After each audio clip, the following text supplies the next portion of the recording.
네, 오늘 유엔 북한인권사무소가 서울에서 문을 열었습니다. 북한의 인권 상황을 감시하는 거점이 될 것으로 전망이 되는데요. 국제사회가 지난해부터 북한 인권 문제를 공론화해서 나온 결실이라고 할 수 있겠습니다. 그런데 북한은 이를 이유로 광주 유니버시아드 대회 불참을 선언을 한 상태고요. 서울 한복판에 마련된 북한인권사무소, 앞으로 북한 인권 문제를 해결하는 교두보가 될 수 있을까요? 고려대학교 북한학과 유호열 교수와 함께 자세히 알아보겠습니다. 유 교수님 안녕하세요. 예, 안녕하십니까? 네, 오늘 직접 인권사무소 개소식 현장에 다녀오셨다고요? 예, 오늘 인권사무소 개소식이라기보다는 인권사무소 개소식에 앞서서 그동안 이제 북한 인권법 제정을 촉구하는 시민 모임이 있는데요. 네. 오린모라는.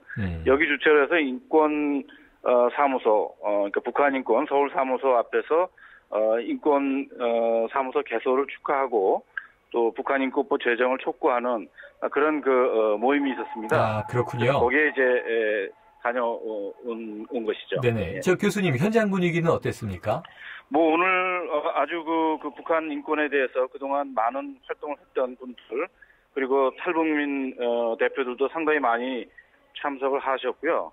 그리고 특히 이제 각종 언론에서도 이 북한 인권 서울사무소 개소와 함께 이 서울사무소 개소의 의미를 살릴 수 있는 그런 북한 인권법 제정 촉구하는 시민들의 모임을 열띤게 취재하는 그런 모습을 현장에서 같이 동참하고 그러고 왔습니다. 네, 그렇군요. 이 북한 인권사무소가 서울 한복판 종로에 자리를 잡게 됐는데요. 이 어떤 의미가 있다고 보십니까?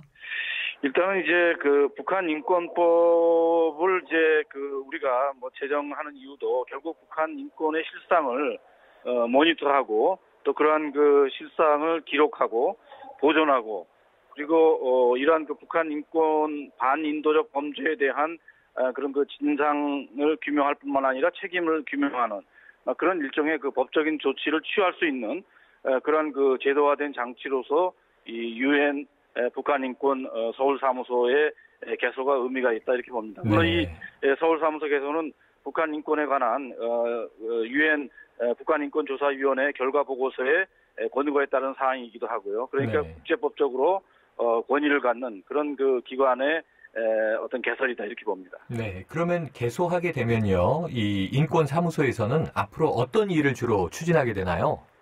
가장 중요한 것이 이제 그동안 북한 인권에 관한 여러 가지 이제 증거들 또 새로운 인권 침해에 관한 사례들 이런 부분들을 이제 수집하고요, 정리하고 또 이러한 것을 이제 국제사회에 보고하고 특히 유엔에다 이제 보고를 함으로 해서 이러한 인권 침해를 방지할 뿐만 아니라 이러한 반인도적 범죄가 지속적으로 그리고 조직적으로 자행될 경우에 국제사법재판소에 국제형사재판소에 제소할 수 있는 그런 역할도 담당할 것이다 이렇게 봅니다. 네, 이 인권사무소가 만들어짐으로써 실제 북한 인권 문제를 해결하는 데 많은 도움이 되리라고 보십니까?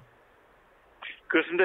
지금 국제 기구를 통한 이러한 북한 인권의 어떤 규명이라고 하는 것은 법적으로나 제도적으로 그런 북한 인권 개선을 할 수 있는 그런 장치가 마련된 것이고요. 네. 이런 유엔의 권능을 가진 기관의 북한 인권 개선 촉구는 북한 당국으로서도 무시할 수 없는 그런 촉구 사항이 되기 때문에 사실적으로 또는 직간접적으로 북한 인권 개선을 위한 긍정적인 역할을 할 것이다 이렇게 봅니다. 네, 하지만 이제 북한 측은요, 유엔 북한인권사무소를 서울에 개설했기 때문에 정치적인 이유로 갈 수 없다. 이렇게 이제 짧은 이메일을 보내왔는데 이렇게 밝히면서 광주 유니버시아드 대회 원래 참여하기로 했다가 불참을 선언한 그런 상황인데 이렇게 북한이 부담스러워하는 이유는 뭐라고 보십니까?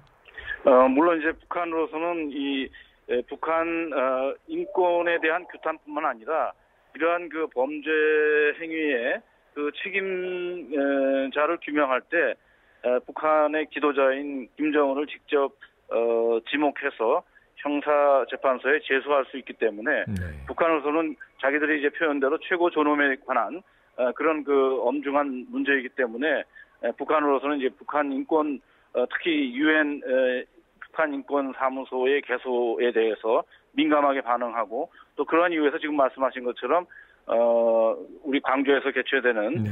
유니버시아 대회에 북한 대표단 참석할 하지 않는 그런 그 이유로 이러한 부분들을 내걸었다 이렇게 봅니다. 네, 그래서 인권사무소가 앞으로 이 교수님 말씀 주시는 대로 좀 북한 인권을 개선하는데 정말 좀 빛을 발해주기를 바라는 입장입니다만 문제는 이게 남북관계의 특수성 때문에 오히려 이로 인해서 남북관계가 더 경색 국면으로 접어들 우려가 있는 것 아니냐 이런 이제 진단도 나오는데 여기에 대해서는 어떻게 보세요?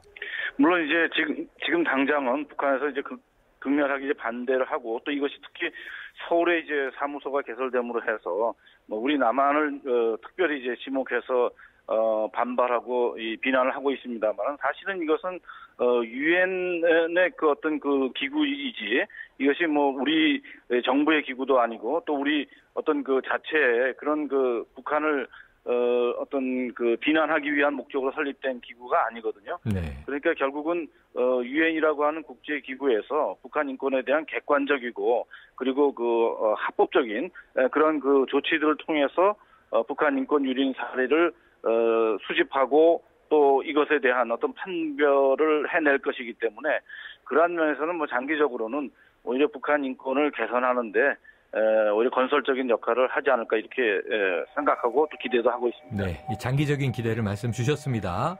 그런데 그리고 이제 우리나라 국내를 보면요. 현재 국회에서 논의 중인 북한 인권법 통과 여부도 관심이 모아지고 있는데 이번 인권사무소 개소식이 북한 인권법이 좀 빠르게 처리되는 계기가 될 수 있다고 보십니까? 저는 뭐 우리 국회가 굉장한 그 자극을 받지 않았나 이렇게 생각합니다. 네. 사실은 뭐 북한 인권 문제라고 하는 것은 어떻게 보면 우리 동포들의 문제이고 또 우리 분단된 현실에 가장 그 극렬한 그런 그 인권 유린 현장인데 네. 우리 국회가 이러한 부분들을 외면한다는 것은 사실 국제사회에 특히 이 북한 인권 문제를 이렇게 서울 사무소까지 개설해가면서 개선하려고 하는 국제사회 노력에 비춰보면 네. 대단히 이제 부끄러운 일이기 때문에 우리 국회 여야를 막론하고 뭐 보수 진보를 막론하고 북한 인권법이라고 하는 최소한의 그 제도화된 장치를 통해서 북한 인권을 체계적이고 또 그리고 합리적인 방식을 통해서 투명하게 해결하기 위한 그런 그 북한 인권법 제정에 여야 의원들이 좀 더 자극을 받고 뭔가 좀 움직임이 있지 않을까 이렇게 기대하고 있습니다. 네, 그렇군요. 이게 유엔의 이 인권사무소와 그리고 이제 국내 북한 인권법이 같이 작동하게 되면 어떻게 이제 북한에 영향을 줄 것인가 상당히 또 궁금해지는 대목입니다. 이 대북 인권단체들이요, 김정은 북한 국방위원회 위원장을 국제형사재판소에 정식 기소했지 않습니까? 그렇습니다. 네, 6.25 전쟁 포로를 송환하지 않고 불법적으로 강제 구금하고 있기 때문에 전쟁 범죄에 해당한다. 이런 내용으로 제소를 한 것인데요. 이 정식 수사가 이루어질 가능성이 있나요? 실제로 지금 우리 그 민간 단체들이 특히 이제 김정은이 지금 북한 지도자인데 네. 김정은이 통치하는 북한이 6.25 전쟁 때 국군 포로에 대해서 제네바 협약을 위반하면서 지금까지도 불법적으로 억류하고 또 그들에 대한 그 인권 탄압을 재행하고 있기 때문에 이것은 국제법적으로 지속적인 범죄 행위로 규정할 수 있고 이런 부분에 대해서 이제 제소를 했는데 물론 1차적으로는 이제 유엔 국제 형사재판소의 조사관들이 이 사항에 대해서 조사를 할 것이고 인지조사에서 이것이 불법 행위로 제소가 가능한 사건이다 이렇게 이제 판단이 내리면 검토한 결과 판단이 내리게 되면 본격적인 수사에 착수하고 김정은도 여기에서 벗어날 수 없지 않을까 이렇게 예상하고 있습니다. 물론 이것은 앞으로 진행되는 과정을 우리가 지켜보고 또 그러한 과정에서 상황이 아직은 예측할 수 없습니다만은 북한의 범죄적 행위 특히 국가 차원에서 조직적인 그런 어떤 범죄 행위에 대한 그런 규탄이라는 점에서 또 그런 면에서 주목을 끌고 있는 그런 상황이라고 봅니다. 교수님, 오늘 말씀 감사합니다. 예, 감사합니다. 지금까지 고려대학교 북한학과의 유호열 교수였습니다.